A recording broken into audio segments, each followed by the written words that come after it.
Hello everyone.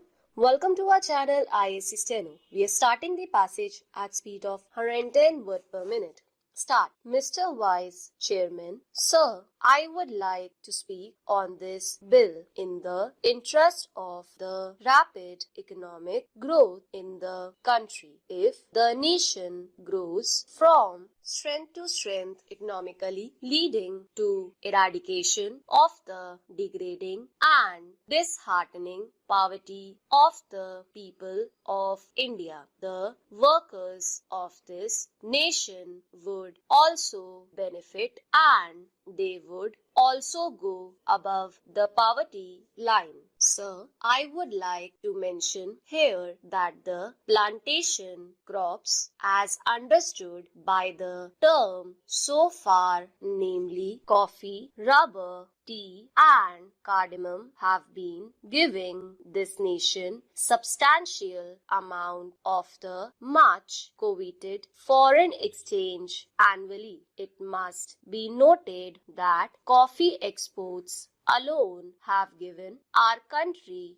during the last 5 years over rupees 1,000 crores in foreign exchange by way of export earnings and export duties. It must also bring to the attention of this House that the famed tea industry in India today has become a sick industry affecting lakhs of workers and the tea planters. Sir, we ought to know that in the agricultural sector, the plantation labor is the best organized one and is getting nearly the same treatment, facilities and amenities like the industrial labor. Sir, coming from a plantation district of Karnataka, I sincerely agree that the welfare measures provided in the Act must be faithfully implemented and strictly enforced, but I cannot subscribe to the view taken by some that the planters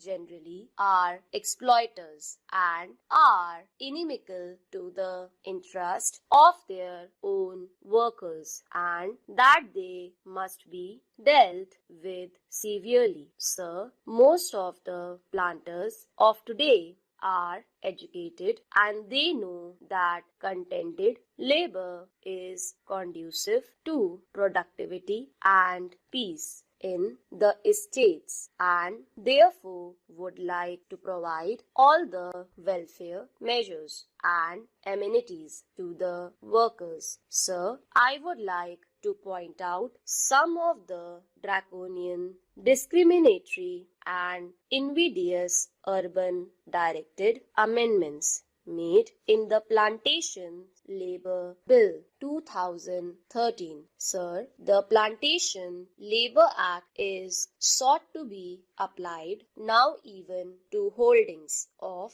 5 hectares and above, employing 15 persons and more. Originally, in the bill brought before the Joint Committee, it was sought to be applied to holdings of 6.5 hectares and above. It would be realistic to make an amendment to the present bill to raise the size of holdings from 5 hectares to 6.5 hectares. Sir, we must bear in mind the economic viability of small plantations of 5 hectares and the financial capacity of the small planters to fulfill the obligations cast on them to provide housing and crèche facilities. Those small planters in some cases are unable to provide themselves with houses and medical care as good as those intended for their workers in the bill. I am sure that good many small holdings will go into liquidation,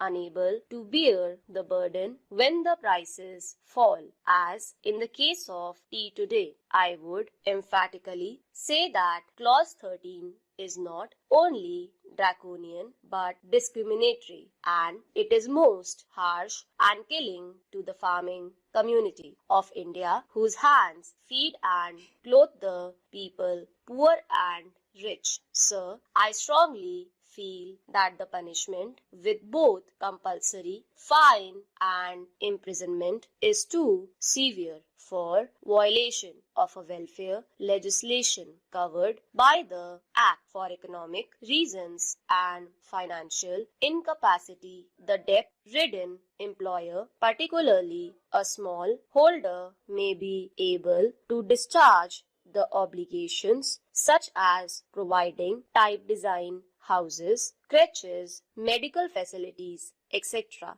In such cases, there is no point in sending the landholder to jail and collecting a fine from him for every day of default. The relevant provisions in the bill are made for stringent than the Factories Act, under which in the case of a further offence, the court is given the discretion to punish the defaulting employer. But in the proposed amendment, the word used is shall instead of may, which makes it mandatory on the court to impose imprisonment as well as fine. These provisions are too harsh and discriminatory, particularly in view of the fact that the bill seeks to bring in farms of 5 hectares which are in the nature of peasant holdings under the scope of the Act. Sir, I would like to ask the government of the people, for the people and by the people, in the name of the farmers of India, why